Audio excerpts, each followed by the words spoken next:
మన ప్రభువగు యేసుక్రీస్తు మహిమలో పాలుపంచుకొనుటకై ఆయన మిమ్ములను పిలుచుచున్నాడు. హల్లెలూయా హల్లెలూయా. పితా పుత్ర పవిత్రాత్మ నామములో మీకు శాంతి కలుగునుగాక. అక్టోబర్ 6వ తేదీ 2024 సంవత్సరం. సామాన్య కాల 27వ ఆదివారము. మీరు ఇరువురును ఏక శరీరులై జీవనము సాగించెదరు. మొదటి పట్టణము ఆదికాండము 2వ అధ్యాయము 18వ వచనము నుండి 24వ వచనము వరకు. అంతట దేవుడైన యావే, నరుడు ఒంటరిగా జీవించుట మంచిది కాదు, అతనికి సాటి అయిన తోడును సృష్టింతును అని అనుకొనెను. కావున దేవుడైన యావే నేల నుండి అన్ని రకముల మృగములను పక్షులను రూపొందించెను. వానికి నరుడు ఏ పేరు పెట్టునో తెలిసికొనగోరి వాటన్నిటిని అతని కడకు కొనితెచ్చెను. వాటికి నరుడు పెట్టిన పేర్లే వాటి పేర్లుగా నిలిచిపోయినవి. ఇట్లు అన్ని రకముల పెంపుడు జంతువులకు, పక్షులకు, క్రూరమృగములకు నరుడు పేర్లు పెట్టెను.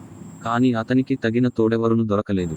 అప్పుడు దేవుడైన యావే నరుని గాఢ నిద్రపోవునట్లు చేసెను. అతడు నిద్రపోవునప్పుడు ఆయన అతని ప్రక్కటెముకనొకదానిని తీసి ఆ చోటును మరల మాంసముతో పూడ్చెను.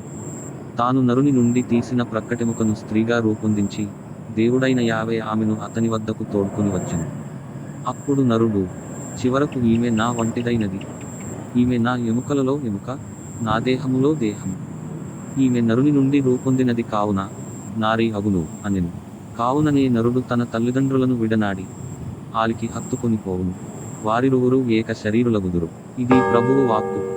సర్వేశ్వరునికి వందనములు. ప్రత్యుత్తర గీతము. కీర్తనల గ్రంథము 128వ అధ్యాయము 1 నుండి 2, 3, 4 నుండి 5, 6 వచనములు. అందరూ తన జీవితకాలమందెల్లా ప్రభువు మనలను దీవించునుగాక. ప్రభువు పట్ల భయభక్తులు చూపుచు అతని మార్గములలో నడచు నరులు ధన్యులు. నీ కష్టార్జితమును నీవు అనుభవింతువు, నీవు ఆనందమును అభ్యుదయమును బడయుదువు. అందరూ తన జీవితకాలమందెల్లా ప్రభువు మనలను దీవించునుగాక. నీ లోగిట నీ భార్య ఫలించిన ద్రాక్షతీగ వలె నుండును. నీ భోజనపు బల్ల చుట్టూ నీ పిల్లలు ఒలివు పిలకల వలె ఒప్పుదురు. అందరూ తన జీవితకాలమందెల్లా ప్రభువు మనలను దీవించునుగాక. దేవుని పట్ల భయభక్తులు గల నరుడు ఇట్టి దీవెనలు బడయును. నీ జీవితకాలమందెల్ల ప్రభువు సియోను నుండి నిన్ను దీవించునుగాక. నీవు యెరూషలేము అభ్యుదయమును కాంచుదువుగాక. అందరూ తన జీవితకాలమందెల్లా ప్రభువు మనలను దీవించునుగాక. నీ బిడ్డల బిడ్డలను కన్నులారా చూతువుగాక. ఇశ్రాయేలీయులకు శాంతి కలుగునుగాక. అందరూ తన జీవితకాలమందెల్లా ప్రభువు మనలను దీవించునుగాక. పరిశుద్ధపరచువాడు మరియు పరిశుద్ధపరచబడిన వారు అందరికీ ఒకరే తండ్రి అగుదురు. 2వ పట్టణము పునీత పౌలు గారు హెబ్రీయులకు వ్రాసిన లేఖ 2వ అధ్యాయము 9 నుండి 11 వచనములు. కాని మనము యేసును మాత్రము చూచుచుని ఉన్నాము. దైవానుగ్రహము వలన మానవులందరి కొరకై తాను మరణించునట్లు కొద్ది కాలము వరకు ఆయన దేవదూతల కంటే తక్కువ చేయబడింది. తాను అనుభవించిన మృత్యువేదన వలన ఆయన మహిమ గౌరవములతో అభిషిక్తుడగుట చూచుచున్నాము. సర్వసృష్టి స్థితికారకుడగు దేవుడు తన మహిమలో పాలుపంచుకొనుటకై ఎక్కుమంది పుత్రులను చేరదీయుటకు యేసును బాధల ద్వారా పరిపూర్ణుని చేయుట సమంజసమే. మానవులను పాపము నుండి ప్రక్షాళన చేసిన వానికి, పాప ప్రక్షాళన చేయబడిన వారికి తండ్రి ఒక్కడే. అందువలననే వారిని తన సోదరులని చెప్పుటకు యేసు సంశయించలేదు. ఇది ప్రభువు వాక్కు. సర్వేశ్వరునికి వందనములు. దేవుడు జతపరచిన దానిని మానవుడు వేరుపరుపరాదు. సువిశేష పఠనము. అపోస్తలుడైన పునీత మార్కుగారు వ్రాసిన పవిత్ర సువిశేషములోని భాగము.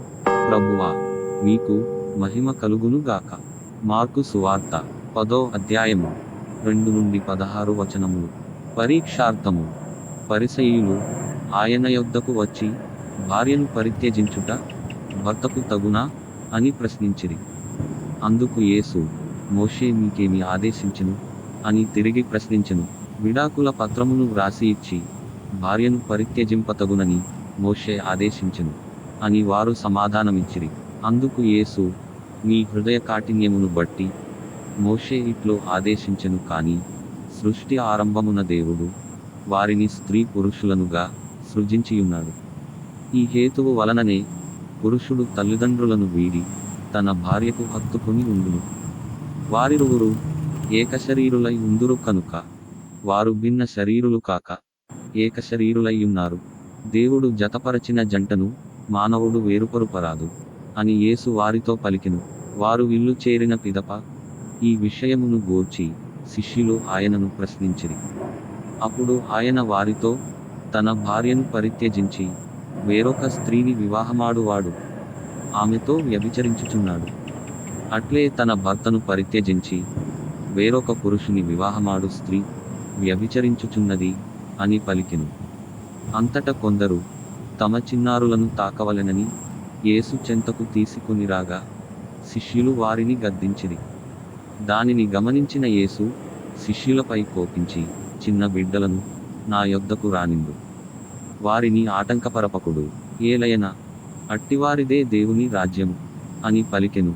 మరియు ఈ పసిబిడ్డల వలె ఎవరు దేవుని రాజ్యమును అంగీకరింపరో వారు దేవుని రాజ్యములో ప్రవేశింపరని మీతో వక్కాణించుచున్నాను అని ఆ చిన్నారులను ఎత్తి కౌగలించుకొని దీవించెను. ఇది క్రీస్తు సువిశేషము. క్రీస్తువా, మీకు స్తుతి కలుగునుగాక. సువిశేష పఠనము ద్వారా మన పాపములు క్షమింపబడునుగాక. ఆమేన్. ప్రార్థించుదము. అడగండి మీకు వసగబడును, వెదకండి మీకు లభించును, తట్టండి మీకు తెరువబడును అని మందలించిన మా ప్రభువా, మీ దివ్యనామము ఎడల భయభక్తులు కలిగి జీవించునట్లు ప్రసాదించండి. మీ వెలుగు రాజ్యము వర్ధిల్లునుగాక. మీ దివ్యవాక్కు భువియందంతటా నెరవేరునుగాక. మా అనుదిన అవసరములను మాకు ప్రసాదించండి. మాకు రుణపడిన వారిని మేము మన్నించునట్లే మమ్ములను మీరు మన్నించండి. ఇహలోక శోధనల నుండి మమ్ము రక్షించండి. ఈ పరదైసులో మాకు మీ శాంతిని సమాధానమును ప్రసాదించండి. మా ప్రభువును మీ కుమారుడును అయిన యేసుక్రీస్తు వారి దివ్యనామములో అడిగి వేడుకొనుచున్నాము తండ్రి. ఆమేన్.